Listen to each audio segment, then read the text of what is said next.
오늘 우리에게 주시는 하나님의 말씀은 마태복음 20장 29절부터 34절입니다. 제가 봉독합니다. 그들이 여리고에서 떠나갈 때에 큰 무리가 예수를 따르더라. 맹인 두 사람이 길가에 앉았다가 예수께서 지나가신다 함을 듣고 소리 질러 이르되 주여 우리를 불쌍히 여기소서 다윗의 자손이여 하니 무리가 꾸짖어 잠잠하라 하되 더욱 소리 질러 이르되 주여 우리를 불쌍히 여기소서 다윗의 자손이여 하는지라. 예수께서 머물러 서서 그들을 불러 이르시되 너희에게 무엇을 하여 주기를 원하느냐. 이르되 주여 우리의 눈 뜨기를 원하나이다. 예수께서 불쌍히 여기사 그들의 눈을 만지시니 곧 보게 되어 그들이 예수를 따르니라. 아멘.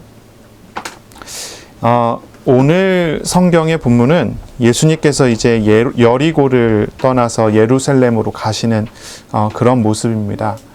예수님께서 처음에 공생의 사역을 시작하신 다음에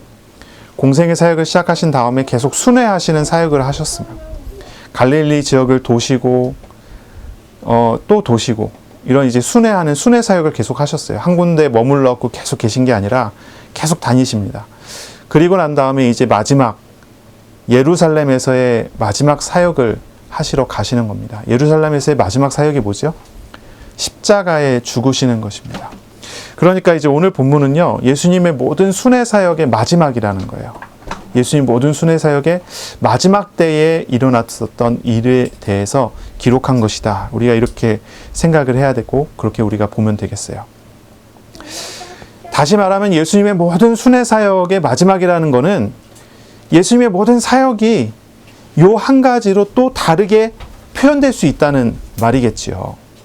어떤 것이든 처음이 중요하고요. 또 마지막이 중요해요. 처음에 어떻게 시작했느냐가 중요하고 마지막이 어떻게 끝나느냐가 중요한 거죠.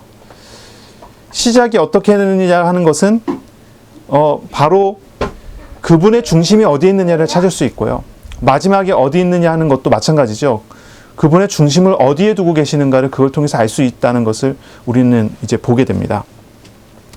우리 순회사역 전체를 우리가 좀 살펴봐야 되는데 예수님께서 순회사역을 통해서 가르친 것이 무엇인가 하는 것을 한번 생각해 봐야 되겠어요. 예수님 처음에 사역을 시작했을 때 뭘 외치셨습니까? 이렇게 하셨어요. 회개하라. 천국이 가까이 왔다. 이렇게 외치셨어요.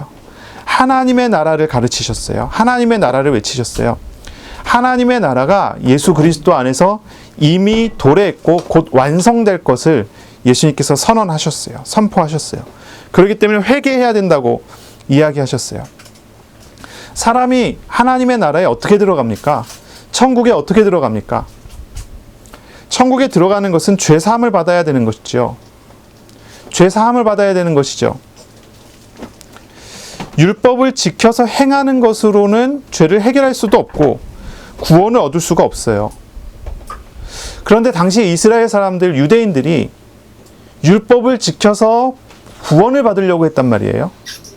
율법을 지켜서 행함으로써 구원을 받을 수 있다고 생각을 했고 그것을 하려고 노력을 했단 말이에요. 그래서 예수님께서 처음 외침에서 회개하라고 말씀하시고 산상수훈으로 끌고 가셔서 산에서 사람들을 다 모아서 거기에서 뭘 가르치셨냐면 율법의 한계에 대해서 가르치신 거예요. 율법은 죄를 드러내게 하고 정죄하는 것뿐이에요. 이 세상에 어느 누구도 율법을 다 지켜서 행할 수 있는 사람이 없어요. 사람들은 율법을 잘 지켜서 행하는 것이 복이라 생각하지만 예수님 가르치신 것은 그것이 아니라는 것을 가르쳐요. 팔복에서부터 시작해서 예수님께서는 죄에 대해서 율법에 대해서 가르치세요. 사람들은 말하기를 나는 살인하지 않았다 얘기했는데 예수님은 설명하시기를 형제를 라가라 하는 자마다 형제를 바보 취급하는 사람은 그를 이미 죽인 거나 다름없는 것이기 때문에 살인한 것이라 얘기해요. 간음하지 않았다고 이야기하는 사람에게 말씀하시기를 마음에 음욕을 품는 자가 이미 간음했다고 얘기를 해요. 어느 누가 죄를 안 지을 수 있습니까? 어느 누가 율법을 어기지 않을 수가 있습니까? 천국에 들어가는 것은 죄 사함을 받아야 되고 죄가 없어야 됩니다. 그런데 어느 누구도 죄 없는 사람이 없다는 것을 예수님께서 드러내시고 확실하게 알게 하시고 그러므로 천국에 들어가기 위해서는 죄를 없게 하는 것, 죄를 안 짓는 것이 아니라 죄가 있지만 그것을 회개하여 죄 사함을 받아야 된다고 가르치신 거예요. 주님께서는 천국에 들어가는 것은 다른 방법이었고 자신의 죄를 깨닫고 회개하고 오직 우리의 죄와 벌을 다 대신 짊어지시는 메시아 그리스도를 믿고 영접하는 방법밖에 없다는 것을 가르치셨어요. 어느 누구도 구원을 받을 수 없습니다. 그러나 예수께서는 사람의 질병과 죄된 문제를 치유하시고 예수님을 따라오게 만드셨어요. 그것이 예수님의 방법이고 이것이 하나님의 나라의 백성이 되는 방법이라는 것을 분명하게 가르치신 거예요. 예수님께서는 회당에 들어가셔서 가르치셨습니다. 회당에 가셔서 설교하셨습니다. 무슨 설교를 하셨을까요? 이 동일한 설교를 하셨어요. 회개하라, 천국이 가까이 왔다. 이것이 마태복음 전체를 꿰뚫는 설교였고 예수님께서 가는 곳마다 하셨던 설교였고 회당에 들어갈 때마다 하시는 설교였어요.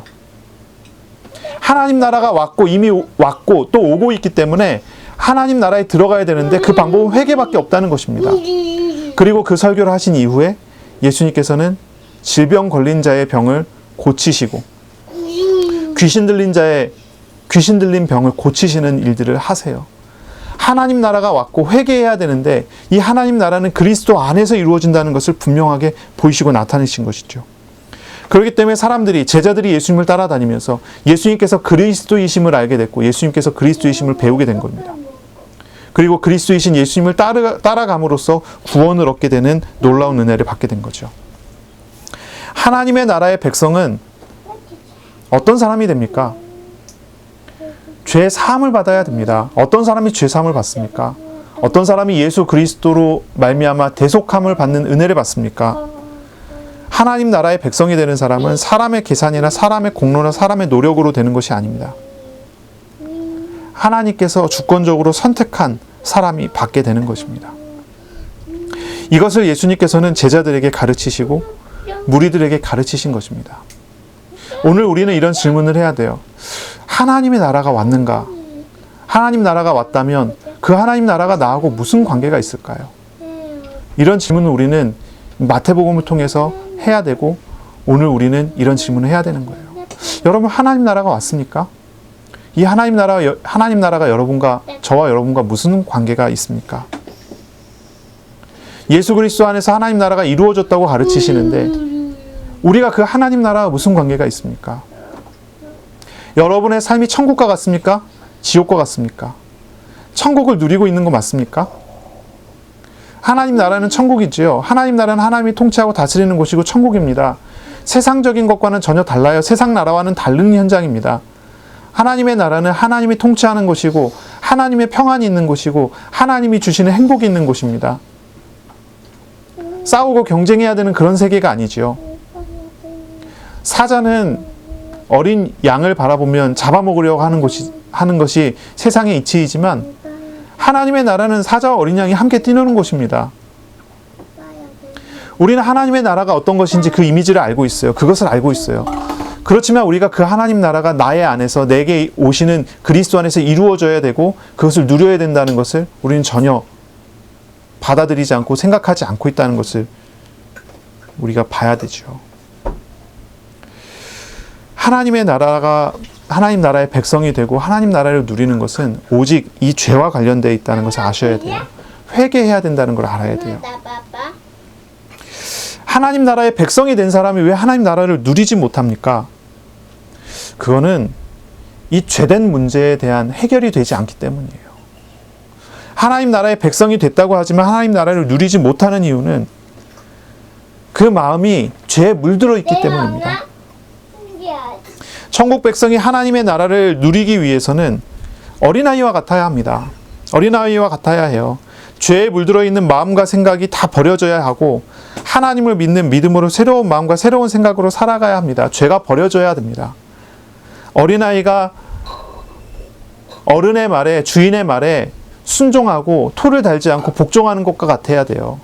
하나님이 하시는 말씀을 듣고 그 하나님의 말씀에 순종할 수 있는 것, 이건 뭡니까? 우리가 죄에서 멀어져야 된다는 말이에요.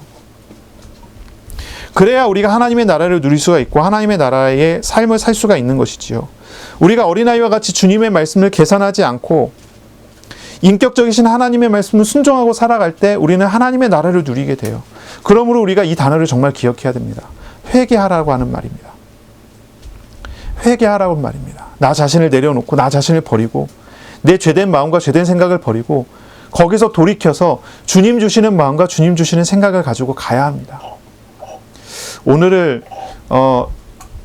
성령 강림 주일이라고 해요. 성령 강림 주일. 우리가 이제 교회력을 따라서 찾아본다면 성령 강림 주일이라고 하는 그런 말을 쓰는데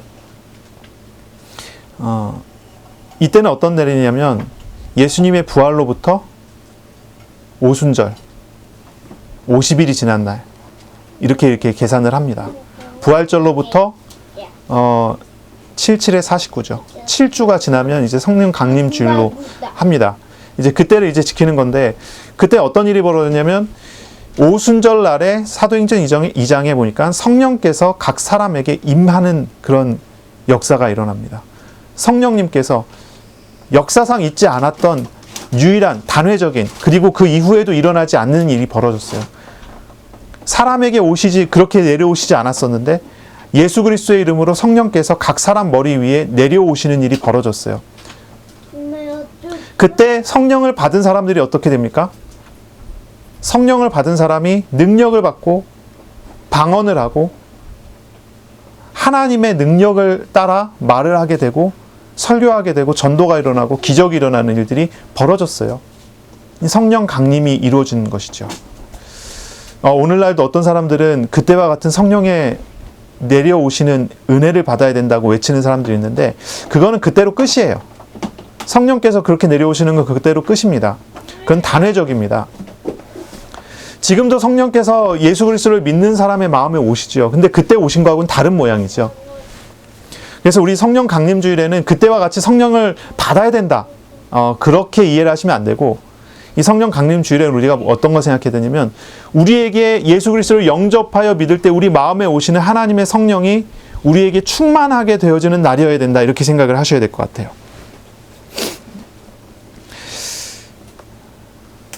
우리가 천국 생활을 누리는 것은요. 천국 생활을 누리는 것은 우리 마음에 오셔서 우리와 인격적인 교제와 교류를 하시는 하나님, 성령 하나님과 함께하는 삶을 살게 될 때 되는 것입니다. 우리가 우리의 생각을 내려놓고 우리의 마음을 내려놓고 예수님의 생각, 예수님의 마음을 배우고 예수님을 닮고 죄된 것들을 다 내려놓고 버리고 예수님을 의지하면서 나갈 때 우리는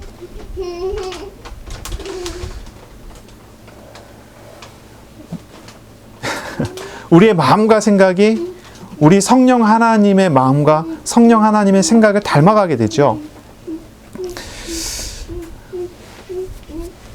우리가 이 생각 해야 되죠.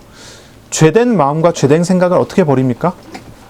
어떤 사람은 이제 버리라고 이야기를 하니까 자꾸 이제 불교적인 버림을 생각을 해요. 불교적인 버림. 욕심을 버리고 마음을 버리고 나 자신조차도 버린다고 하는 그런 버림을 생각한단 말이에요. 그런데 우리 예수를 믿는 사람들에게 하나님의 나라를 살아가는 사람들에게 있어서 버림이라고 하는 것, 죄를 버리고 죄된 마음과 생각을 버린다고 버림이라고 하는 거는요. 이런 불교적인 버림하고는 완전히 달라요. 죄에서 회개한다고 우리는 설명합니다. 어떻게 하면 죄에서 회개가 되죠? 죄를 뉘우치고 죄를 미워하면은 우리가 죄에서 벗어날 수 있나요? 그렇지 않아요. 근데 불교적인 그런 생각, 내가 마음을 비우고 생각을 비우고 욕심을 비우고 죄된 생각과 죄된 마음을 다 버려버리면 된다. 그렇게 생각하는데 이 불교적인 거예요, 이거는요. 하나님 나라를 살아가는 사람이 가질 게 아니에요. 하나님 나라를 살아가는 사람이 갖는 건 그거하고 달라요. 우리가 회개한다고 하는 것은 뭐냐면 우리 하나님께서 나를 인격적으로 만나주시는 거예요. 죄된 내가 죄를 뉘우치고 죄에서 돌이켜 죄에서 벗어나 예수님 앞에 나올 때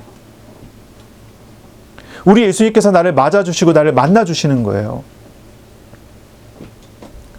그래서 내가 죄에서 벗어나게 되는 거죠. 우리가 성령을 받는다, 성령의 충만함을 받는다 이렇게 표현을 하는데 물론 이제 2000년 전에는 진짜 성령께서 오셨어요. 각 사람 머리 위에 성령 세례가 이루어졌죠. 그때 성령의 강림이 일어났어요.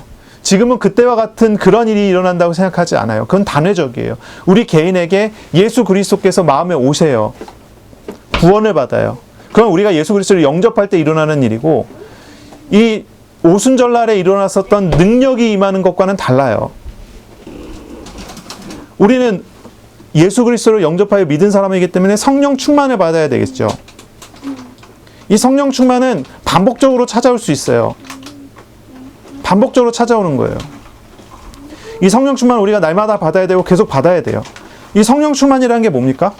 성령 충만이라는 것이 우리가 죄에서 벗어나고 죄에서 자유하게 되는 열쇠예요. 죄에서 벗어나고 죄에서 자유하게 된다고 하는 그런 열쇠가 성령 충만이라는 거예요. 우리가 마음과 생각을 죄에서 돌이킨다. 죄에서 돌이켜서 마음과 생각이 이제 하나님 앞에 오게 된다. 이게 어떻게 가능합니까? 그냥 죄를 미워하는 마음을 갖게 되면 됩니까? 사람의 마음이 어떻게 그렇게 쉽게 움직입니까? 그런 게 아니에요. 예수님의 마음, 예수님의 생각, 우리 성령의 마음과 성령의 생각을 내 마음에 채우게 되고 내 생각에 채우게 될 때 우리가 죄에서 벗어나게 되고 마음과 생각이 거룩하여지는 거예요. 이것을 생각해 봐야 돼요. 이걸 고민해 봐야 돼요. 단순히 죄를 미워하라가 아니라 주님의 은혜로 채워질 때 죄가 우리하고 단절이 돼요. 우리의 마음과 생각을 내려놓고 나의 자의식을 내려놓고 어린아이와 같이 천국 생활에 합당하게 주님께 순종하는 삶을 어떻게 살아갑니까?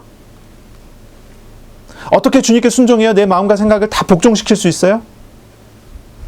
우리가 아주 금욕적인 생활하면 가능합니까? 옛날에 수도사들처럼 먹는 것도 제한하고 자는 것도 제한하고 생활하는 것도 다 제한하고 성생활도 다 제한하고 완전히 금욕적으로 살아가면 나 자신을 제어할 수 있을까요? 어느 정도까지는 가능하지만 그건 불가능인 거예요. 완벽하게 될 수가 없어요. 그건 불교적인 고행이죠. 옛날에 기독교 수도사들도 비슷하게 했지만 그걸로 성공하지 못해요. 유일한 한 가지 방법이 있다면 어떤 겁니까? 우리 하나님께서 우리 마음에 주님의 마음을 채우실 때 내 마음이 죄된 마음에서 벗어날 수 있어요. 내 생각이 주님의 생각으로 채워질 때 내가 그렇게 될 수 있어요. 성령 충만이라고 하는 말은 분명히 그런 말이에요. 우리 하나님의 인격적인 우리 성령 하나님께서 하나님의 마음과 생각이 나를 가득 채우게 된다는 그런 말이죠. 그러니 마음과 생각이 하나님 안에서 새로워지면 우리의 행동이 새로워지고 우리 삶이 새로워지는 거예요. 어떤 사람은 성령 충만한다 그러면 마음이 뜨거워진다고 얘기를 하는데 그건 마음이 뜨거워지는 것은요. 그 사람이 감정적인 부분에 뭐라 그럴까 자극이 약한 것이지 그것이 성령 충만이라고 이해할 수 있습니까? 어떤 사람은 찌릿찌릿한 것이 성령이 내려오신 증거라고 얘기를 하는데 또 어떤 사람은 막 그 방언이 터지고 막 개 짖는 소리 막 내게 하는 그런 것들이 성령의 충만을 받은 증거라고 하는데 그게 과연 그렇습니까? 성령께서는 인격적이신 하나님이시잖아요. 성령에 충만하시다라고 성령의 충만을 받는다는 말은 하나님의 인격이 우리의 모든 것을 주관하시고 주장하시게 된다는 뜻이지 어떤 육신적인 반응이 아니란 말이에요. 몸이 찌릿찌릿한 건 어떤 신경 쪽에 문제가 있을 수 있어요. 우리가 이것에 대해서 생각해 봐야 되고 고민해 봐야 되는 거예요. 회개한다 하는 말. 그리고 우리가 하나님의 나라의 백성으로 백성다운 참된 삶을 살아간다고 했을 때 그 삶은 어떻게 살아가는 삶이어야 됩니까?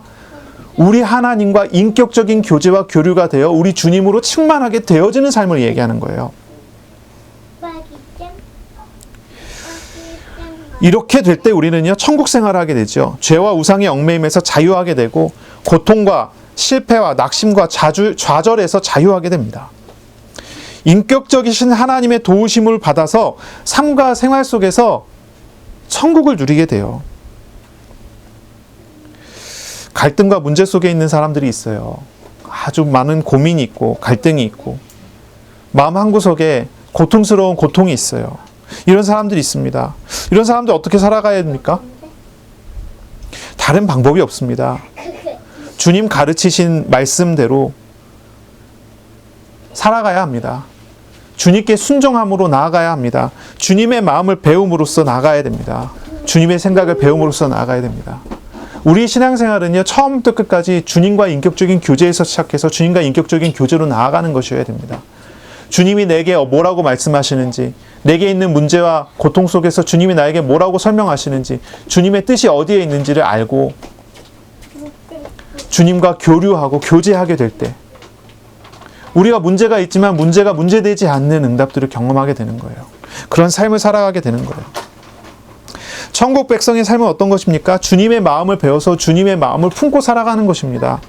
세상을 바라볼 때 주님의 마음, 주님의 눈을 가지고 세상을 보게 되고, 사람을 만날 때 주님의 마음으로 그 사람을 보게 됩니다. 그러면요, 상황과 환경에 얽매이는 것이 아니라 하나님께서 하시고자 하는 일 속에서 인도받게 되는 거예요. 여기서 중요한 키워드는 사랑이라는 단어입니다. 사랑이라는 단어.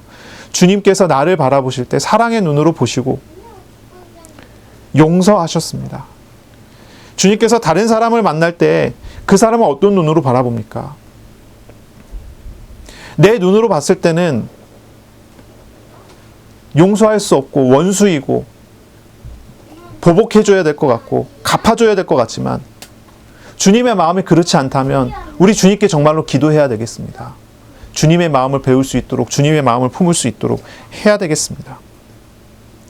우리가 주님의 마음을 배울 때 우리는 다른 사람을 용서할 수 있어요. 우리가 주님의 마음을 배울 때 다른 사람을 합당하게 대할 수 있어요. 우리의 천국 생활은 여기에서 나오는 거예요. 여기서 시작되는 거예요. 주님의 마음을 배우지 않는 사람은 천국 생활을 할 수 없다는 것을 기억해야 돼요.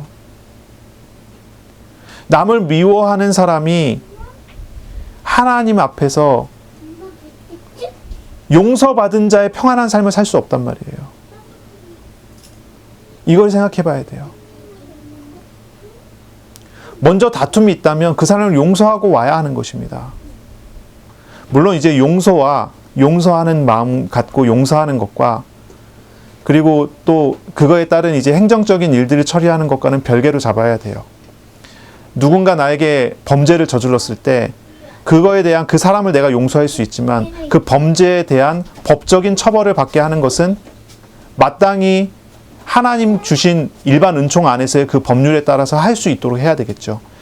이런 부분들을 우리가 또 생각을 할 수 있어야 되는 부분이고요. 자, 이것을 우리가 생각해 보죠. 우리 주님이 우리를 섬기셨다는 것, 우리 지난주에 말씀 나눴어요. 천국 백성의 생활 어떻습니까? 천국 백성은 어떻게 살아야 합니까? 섬기는 자여야 됩니다. 그리고 그 섬김의 모범은 우리 주님께서 우리에게 보여주셨습니다. 십자가로 나아가시는 모양으로 보여주셨습니다. 오늘 본문 또한 예수님의 섬김을 우리에게 보여주는 장면입니다. 예수님의 모든 순회 사역의 마지막 때에 왔어요. 그리고 이 사역 이후에 예수님께서는 예루살렘으로 가십니다. 이 사역 이후에 예수님께서는 예루살렘으로 가세요. 여리고를 떠나 예루살렘으로. 그리고 예루살렘 앞에 있는 베단이라는 곳에서 이제 그 죽은 나사로를 살리는 일도 벌이시죠. 그리고 난 다음에 예루살렘 완전 입성을 하시는데, 어쨌든 이제 순회 사역의 마지막 때예요. 이게 이제 마지막 때예요. 예수님께서는 마지막 순회 사역의 마지막으로 만나는 사람이 누구인가? 유력자가 아니었어요. 힘 있는 사람이 아니었어요. 권세 있는 사람이 아니었어요. 앞을 보지 못하는 맹인이었고, 그냥 맹인이 아니라 거지 맹인이었습니다. 이 사람을 예수님께서 만나주시고 그 사람을 섬겨요. 예수님의 순회 사역의 마지막은 오늘 본문의 여리고의 사역이에요. 예수님의 예루살렘에서의 고난 주간에 이르기 전에 마지막 사역이 오늘 본문의 맹인을 치유한 사건이었어요. 맹인을 치료하는 이 사건은요, 예수님의 사역의 대상을 분명하게 보여주는 거고 천국 백성의 섬김의 실제를 보여주는 사건입니다. 많은 사람들이 예수님 따라왔어요. 무리들, 제자들이 다 함께 있었어요. 그러던 중에 맹인의 외침을 들었습니다. 무리와 제자들은 왕이신 예수님의 행진을 방해하는 소리로 그 외침을 들었습니다. 그래서 그들을 책망했어요. 하지만 예수님께서는 왕으로서 그들의 음성을 듣고 그들을 구원하시는 것이 예수님의 행진의 목적이라는 것을 분명하게 나타내시고 보이셨어요. 이 나타난 두 맹인 중에 한 명의 이름이 마가복음에 나옵니다. 마가복음 10장 46절부터 52절에 나오는 사람인데 그 사람의 이름은 바디메오예요. 바디메오. 한 주석가는 이 바디메오의 이름이 마태복음이나 누가복음에 나오지 않고 마가복음에만 이 바디메오의 이름이 기록되어 있는 것을 두고 뭐라고 얘기하냐면 이렇게 얘기했어요. 아마 마가가 이제 베드로의 후계자로서 사역을 했잖아요. 이제 마가가 베드로와 함께 있으면서 베드로가 자기가 경험한 것을 이야기할 때 베드로의 말들을 받아 적은 것이 마가복음이에요. 알죠? 이 마가복음 자체가 베드로의 설교문이에요. 그리고 로마에서 베드로가 사역할 때 나타났었던 내용들을 우리가 보는데, 바디메오의 이름이 마가복음에만 기록된 것으로 보아 이 주석가는 얘기하기를 아마 마가가 사역하던 로마 교회의 성도들에게 익히 알려진 인물이 아니었을까라고 얘기를 해요. 이런 경우에 이런 이름이 딱 증인으로서 나타나거든요. 그러니까 뭡니까? 소경, 맹인이고 앞을 보지 못하는 맹인이고 거지예요. 이 사람은 글을 알지 못하고 배우지 못한 사람일 가능성이 많죠. 당연히 글을 모르는 것은 맹인이기 때문이고 배우지 못하고 국어라는 그런 입장에 처해 있다는 거예요.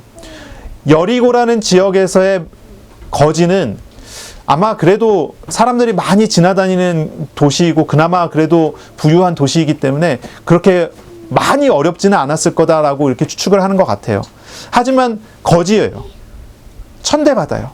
맹인이에요. 앞을 보지 못해요. 이게 어떻게 맹인됐는지는 알 수가 없지만, 사고로 맹인이 된 것인지 날 때부터 그랬는지 알 수 없지만, 이 사람은 유대적인 입장에서 봤을 때는 저주받은 사람 중에 한 명으로 취급받을 수 있는 그런 사람이에요. 그런데 이 사람이 나중에 로마라는 지역에, 그 당시 가장 중심지가 되겠죠. 로마라는 지역의 로마 교회의 성도들이 알아들을 수 있는 이름으로서 기록됐다는 것은 이 사람의 인생이 완전히 변화됐다는 것을 이야기하겠죠. 이 바디메오와 또 다른 맹인, 이 사람은 거지입니다. 구걸하고 먹고 살아야 하는 장애를 가진 사람이에요. 이 사람들이 예수님이 지나가신다는 소식을 듣고 소리를 질렀습니다. 이렇게 소리를 질렀습니다. 주여 우리를 불쌍히 여기소서, 다윗의 자손이여 라고 외쳤어요. 이들이 외치는 이 소리는요, 당시에 구걸하던 거지의 외침과 동일한 외침이에요. 주여 우리를 불쌍히 여기소서, 지나가는 사람들에게 그 말을 외쳐요.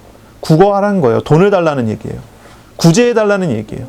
주여 우리를 불쌍히 여기소서. 예수님께서 지나간다는 소식을 듣고 이 사람들은 주여 우리를 불쌍히 여기소서라고 외쳤어요. 그 주변에 있었던 이 무리들은, 예수님과 함께 행진을 했었던 많은 무리들은 그 말을 구걸을 하려고 하는 외침으로 들었어요. 그렇지만 예수님께서는 그 말을 구걸하는 소리로 들으시지 않으셨어요. 이 사람들은 뒤에 붙여서 말했어요. 다윗의 자손이요. 그 옆에 행진하던 사람들은 예수님이 다윗의 자손이고 왕족이고 왕이기 때문에, 예수님이 왕이기 때문에 나에게 더 많은 돈을 줘야 된다라고 하는 그런 외침으로 들었어요. 하지만 예수님께서는 그 외침을 그렇게 듣지 않았어요.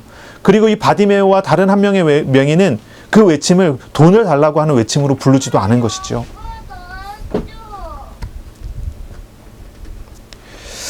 이들이 구한 것은요, 무엇입니까? 돈이 아니었습니다. 바디메오와 다른 맹인이 구한 것은, 예수님께 외친 것은 돈이 아니었어요. 구원이었어요. 구원. 무리와 제자들은 맹인 거지의 외침을 듣고 왕의 행진을 방해한다고 해서 책망했지만 이 사람들은 더 크게 소리를 질렀어요. 주여 우리를 불쌍히 여기소서, 다윗의 자손이여 외쳤어요. 이들이 만약에 구한 것이 돈이었다고 하면 이렇게까지 크게 소리 지르진 않았을 거예요. 여리고 사람들과 무리의 미움을 받을 일을 하지 않았을 거예요. 이 사람들이 먹고 사는 것이 무리들의 구제에 따라서 먹고 사는 거잖아요. 예수님 지나가시는 분이잖아요. 그런데 이 사람들은 사람의 미움을 받을 것을 알고 사람의 만류를 들을 것을 알고도 더 크게 소리 질러요. 왜냐하면 이 사람들이 원한 것이 돈이 아니었기 때문이에요. 이 사람들이 원한 것이 구원이었기 때문이에요. 이 사람들은 이 기회를 절대로 놓칠 수 없는 거예요. 예수님이 떠나시면 그 다음에 예수님 만날 기회가 없는 겁니다. 이 사람들은 예수님을 찾아갈 수도 없어요. 맹인이기 때문에, 거지이기 때문에 예수님 앞에 나갈 수가 없어요. 그러니 외칩니다. 더 외칩니다. 그 기회를 놓칠 수 없었기 때문입니다. 예수님께서는 이 소리를 들으셨어요. 머물러 쓰셨습니다. 맹인 2명을 부르셨습니다. 그리고 말씀하세요. 너희에게 무엇을 하여 주기를 원하느냐? 이렇게 물어보셨어요.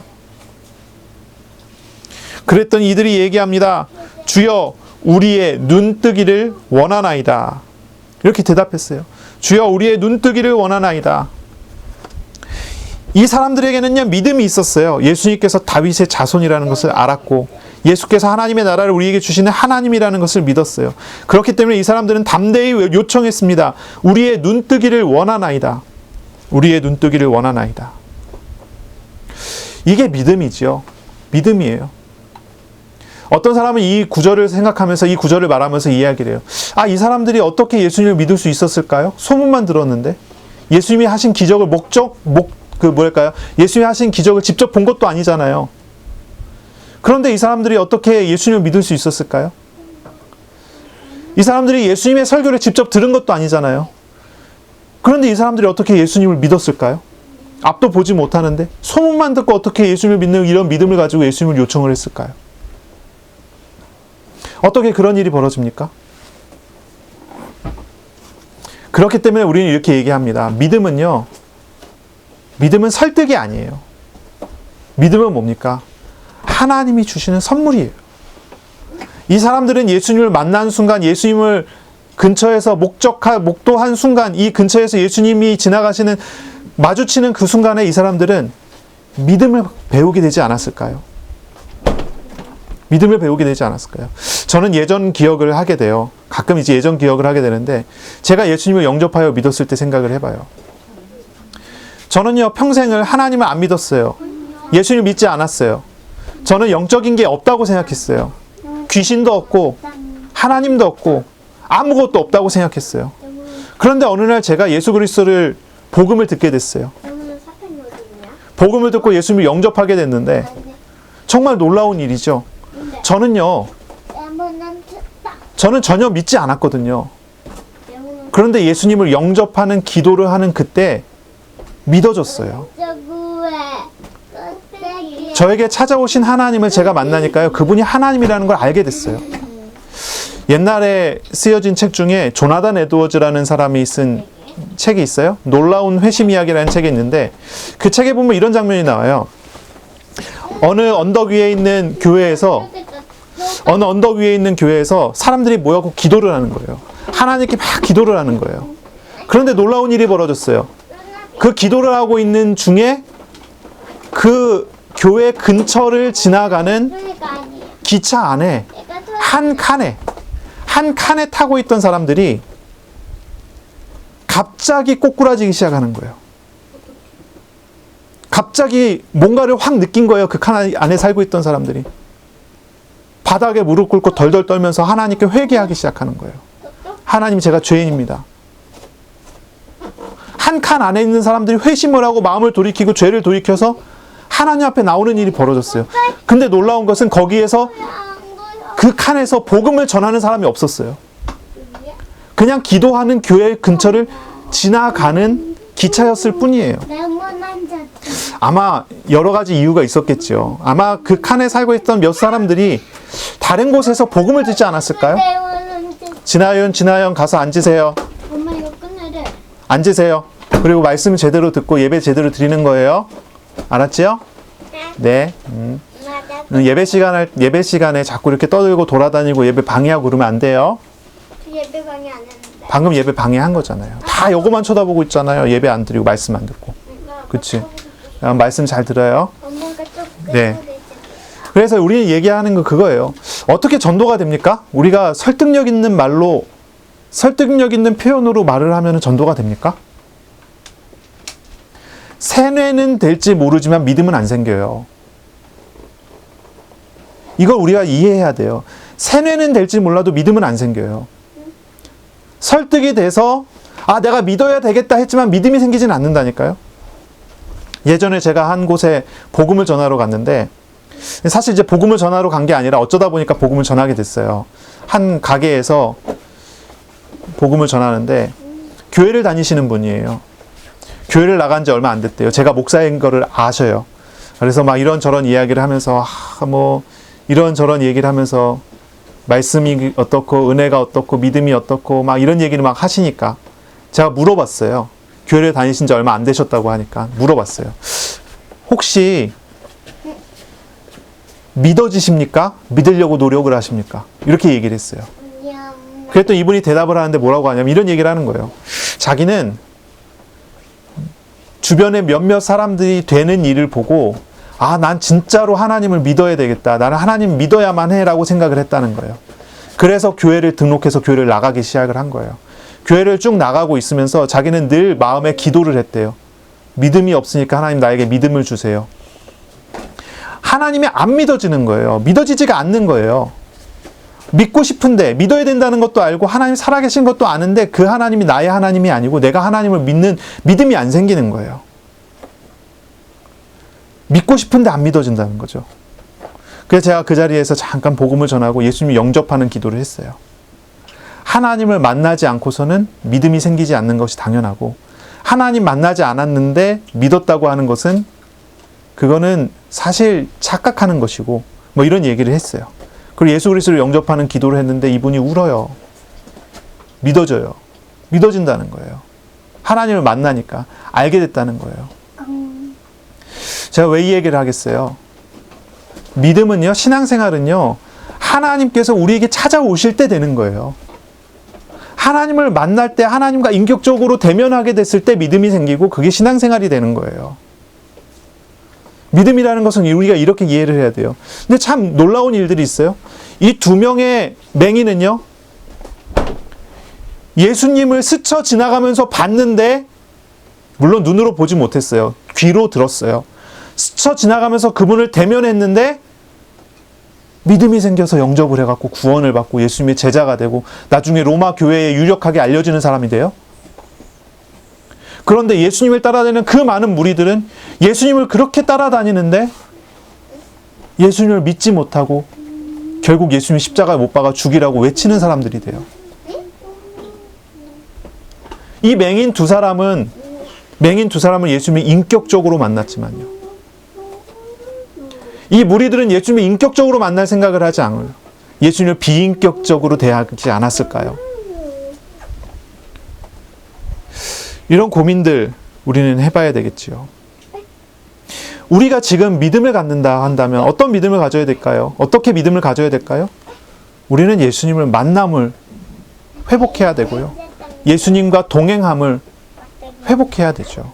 우리가 기도할 때 주님을 인격적으로 만나는 그런 만남의 시간이 돼야 되고, 우리가 예배를 드리는 것은 하나님이 인격적으로 만나 내 자신을 드리고 주님의 말씀을 따라 우리가 은혜를 누리는 시간이 돼야 되죠. 만남을 빼고서 기독교가 있을 수가 없어요. 만남을 빼면 우리의 신앙이 있을 수가 없어요. 우리가 기도한다고 하는데 기도하는 것 나의 지식에 의한 외침입니까? 주문 외우듯이 하는 겁니까? 아니면 기도하는 그 짧은 시간이라도 정말로 하나님을 인격적으로 만나고 대면하는 시간이 됩니까? 이게 참 기도가 되느냐 아니냐의 차이라는 거예요. 어쨌든 이 두 맹인은요, 예수님을 만났어요. 눈을 떠서 보게 됐어요. 곧 주님을 따르는 사람이 됐어요. 곧 시간이 지난 다음에 마가복음에 이름이 기록될 정도로 로마 교회에 알려진 증인이 됐어요. 여리고에 살던 사람이 로마까지 그 먼 길을 가서 거기에 유력하게 알려지는 사람이 될 정도의 은혜가 이 사람들이 받게 되는 거예요. 인생이 변화되어지고요. 인생의 삶이 변화되어지지 않습니까? 우리가 가져야 되는 믿음이 무엇입니까? 우리가 배워야 되는 믿음이 무엇입니까? 우리가 인격적으로 주님 앞에 나아가는 것이고, 인격적인 우리 주님을 우리가 만나는 것입니다. 이것을 우리가 알아야 돼요. 이 사건은요, 순회 사역의 마지막 사역입니다. 마태복음, 마가복음, 누가복음에 모두 기록된 역사적인 사건이죠. 이것은 왕이신 예수님께서 예루살렘으로 향하는 발걸음의 마지막 기록입니다. 예수님의 섬김에 대한 반복적인 가르침이 있었어요. 하지만 제자들과 무리들은요, 그 섬김을 잘 알지 못했어요. 예수님의 십자가의 길에 대한 3번에 걸친 가르침에도 제자들은 그 참된 의미를 이해하지도 못했어요. 여러 기적들을 통해서 엿본 천국의 높은 자리에 대한 욕심으로만 가득 차 있었던 것이 제자들이에요. 많은 무리들도 사실 그렇게 다르지 않았던 것 같아요. 저와 여러분은요, 오늘 본문의 예수님을 보면서 예수님께서 일부러 높은 지위를 가진 유력자가 아니라 맹인 거지 두 사람에게 관심을 갖고 만나주셨다는 것을 기억해야 돼요. 예수님께서 일부러 마지막으로 순회 사역의 마지막에 찾아간 사람들이 이 맹인 두 사람을 찾아갔다는 것을 기억해야 돼요. 예수님의 모든 사역들은 군림하기 위해서, 높은 지위에서 권력을 사용하고 통치하기 위해서 하시는 일이 아니라 예수님의 모든 사역이 섬기기 위한 사역이었다는 것을 우리가 기억해야 합니다. 예수님께서는 오늘 본문에서 이 사실을 확실하게 우리에게 가르치십니다. 예수님의 섬김, 이것을 우리가 배워가야 할 것입니다. 저와 여러분은 어떻습니까? 섬기려고 하십니까? 섬김을 받으려고 하십니까? 여러분 혹시 높은 사람과 어울리고 싶습니까? 가난한 사람들과 어울리고 싶습니까?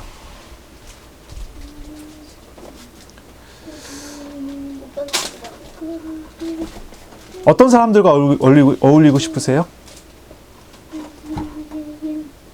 어떤 사람들과 어울리고 싶으세요? 가난하고 못 배우고 어렵고 말도 거칠고 이런 사람들과 어울리는 걸 즐겨 하십니까? 아니면 높은 자리에 뭐 판사나 변호사나 의사나 이런 사람들과 어울리는 걸 좋아하십니까? 교회는 어떤 사람들을 우대합니까? 가난하고 어려운 사람들을 예수님 맞아들이듯이 우대하면서 맞아들입니까?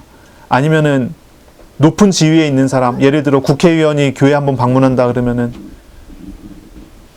그런 사람들을 맞아들입니까? 저와 여러분은요, 오늘 천국 백성의 삶에 대해서 정말로 고민해 봐야 합니다. 천국 백성의 삶은요, 분명히 세상적인 성공이나 높은 지위를 추구하고 세상의 갑의 자리를 추구하는 삶이 아니라는 걸 알아야 돼요. 천국 백성의 삶은요, 군림하는 삶이 아니에요. 섬기는 삶이어야 합니다. 오늘도 우리 주님께서 우리에게 모범을 보이세요.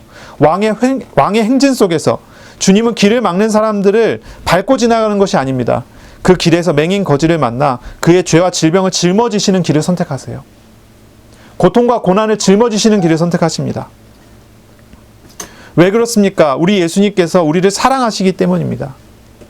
천국 백성의 삶은요, 군림하는 것이 아니라 사랑하는 것입니다. 군림하는 것이 아니라 사랑하는 것입니다. 이것은 손해를 보는 게 아니에요. 잠시 잠깐 육신적인 쾌락이 아니라 영적인 영원한 즐거움을 추구하는 삶입니다. 가치관이 다른 거예요. 세계관이 다른 거예요.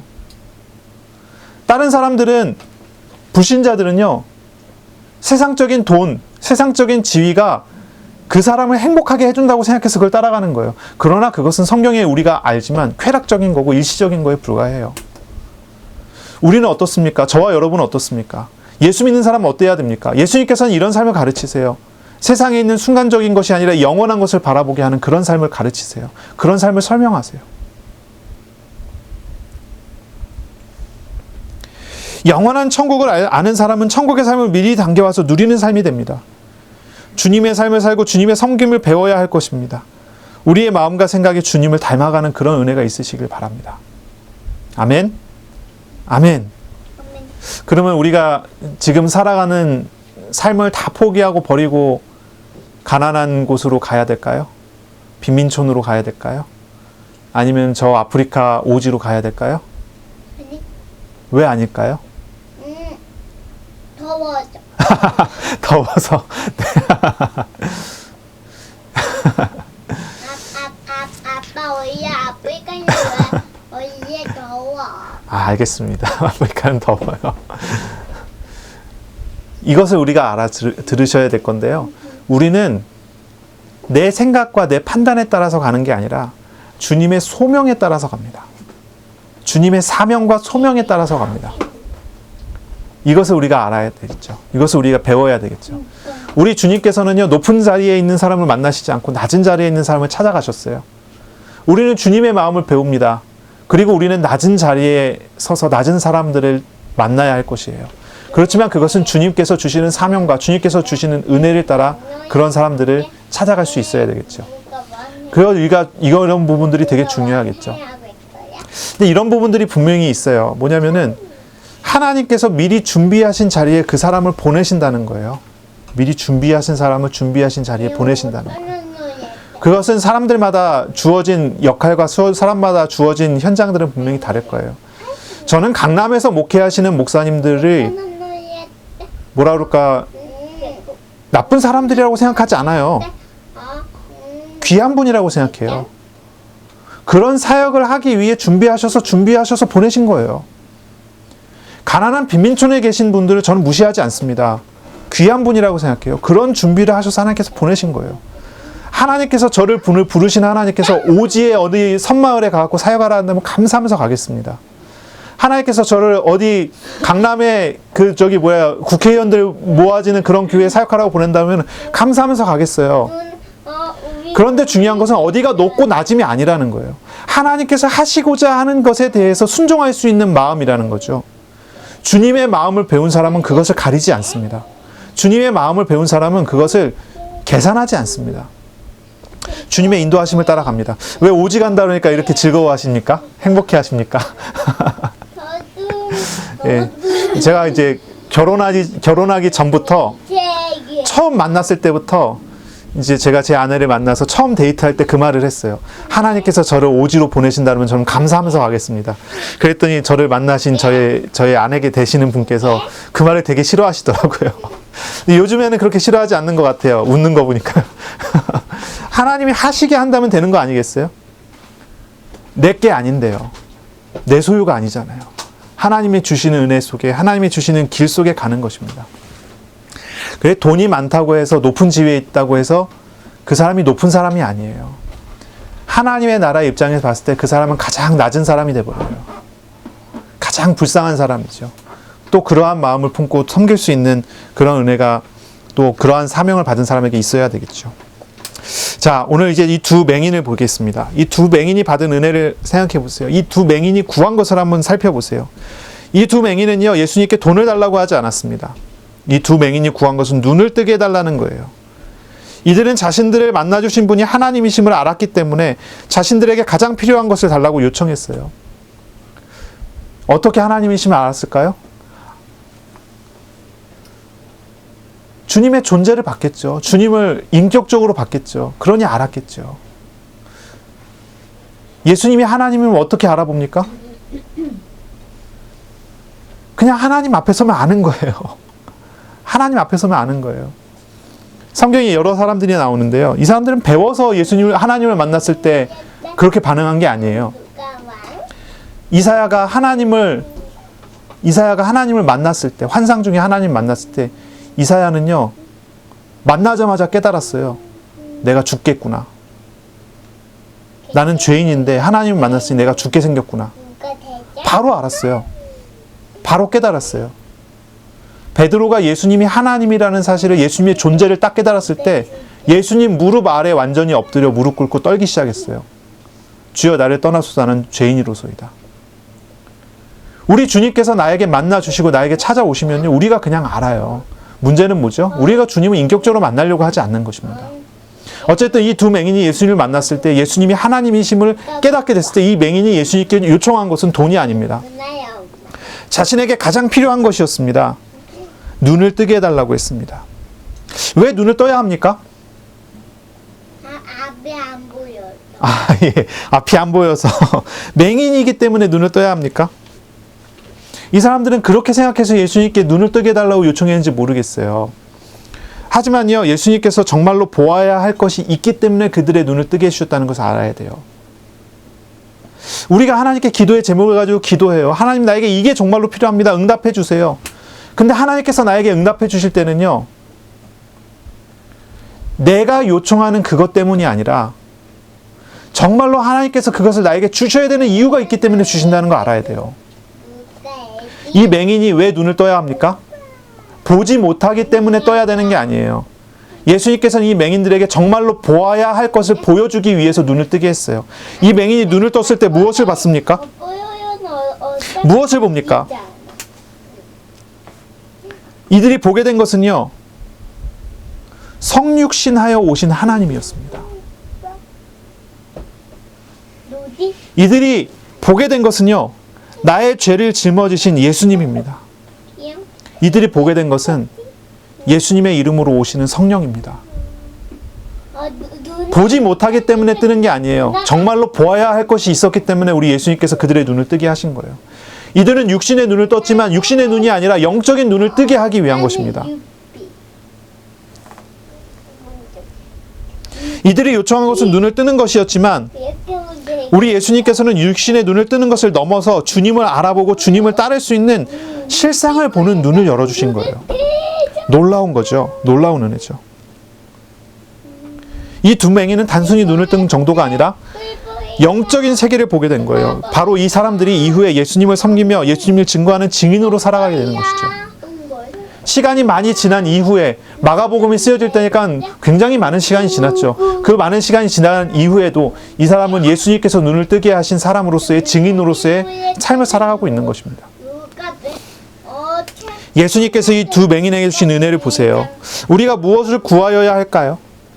무엇을 기도해야 될까요? 무엇을 구해야 될까요?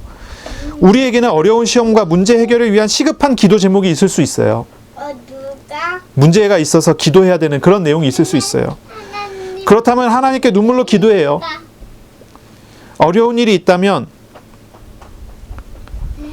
기도 제목을 함께 나누어서 함께 동역해서 기도하기도 해야 될 거예요. 하지만 이러한 기도를 우리가 할 때 우리의 시급한 기도 제목 때문에 하나님께 눈물로 기도할 때 정말로 중요하게 이해해야 될 것은 뭐냐면 나와 우리의 판단과 생각이 내려놔지고 하나님의 뜻대로 되기를 기도해야 되는 거예요. 우리보다 우리를 더 잘 아시는 하나님께서 가장 적합한 방법대로 가장 적합한 시간에 우리에게 응답하실 것이기 때문입니다. 내 생각과 내 판단과 내 의지와 내가 바라는 우상들을 다 내려놓고 주님의 뜻이 이루어지기를 구하는 것입니다. 정말로 기도해야 되겠죠. 우리의 눈을 뜨게 해달라고 기도해야 돼요. 두 맹인이 예수님의 은혜로 육신의 눈을 뜨게 됐을 뿐 아니라 예수님을 알아보고 예수님 따르는 사람이 됐던 것처럼 영적인 눈이 띄어져야 되죠. 정말로 기도할 때 문제보다 더 크신 예수님을 볼 수 있는 그런 눈이 열리기를 바랍니다.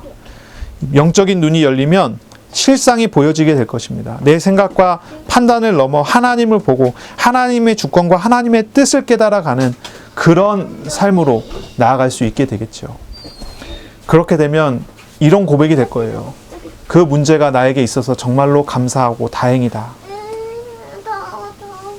그렇게 되게 될 것입니다.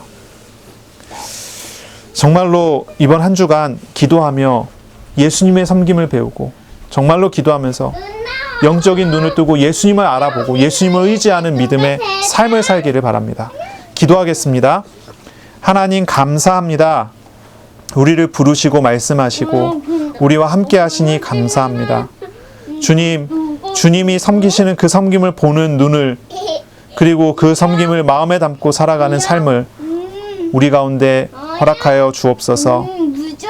예수님을 인격적으로 알고 예수님을 인격적으로 만나며 주님을 참으로 섬기는 우리들 되게 하여 주옵소서. 주님의 성령의 충만함을 얻게 하여 주옵소서. 우리의 마음과 생각이 주님의 마음과 주님의 생각으로 충만하여 주님의 이끄시는 삶을 살아가는 우리 모든 성도 되도록 은혜 내려 주옵소서. 그렇게 되어짐으로 우리가 가지고 있는 모든 삶의 문제와 삶의 현실 속에서 하나님이 함께 하심을 보며 살아가며 주님과 동행하는 천국 삶을 살게 하여 주옵소서. 감사하며 예수님의 이름으로 기도합니다. 아멘.